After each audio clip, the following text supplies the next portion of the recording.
Hi everyone, I'm Shakira from Careers Portal, and if you're looking to replace your Matric certificate, I have all the details you need.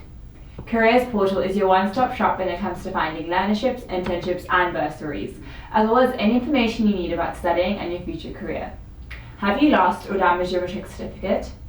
Having a Matric certificate is very important, so you probably want to know how you can go about getting a replacement.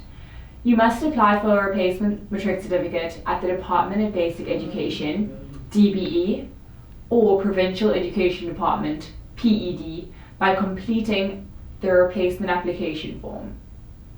You also have the option of applying for a replacement certificate online. To do this, you need to go to the Education Department's e-service website.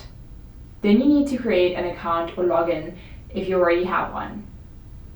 From here, go find the eMatric e-reissue option and fill in the required fields.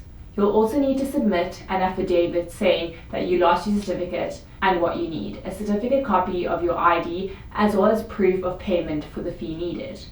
You can also download the form, fill it in, and post it with the attached documents, including the postal order to Private Bag X895 Pretoria 0001.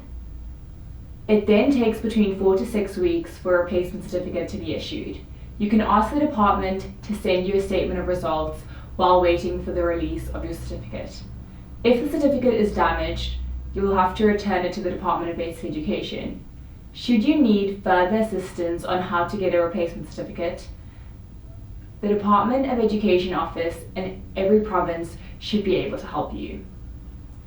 Having a Matric certificate is very important when applying for jobs and higher education institutions, so it's recommended that you get a replacement as soon as possible if you don't have one.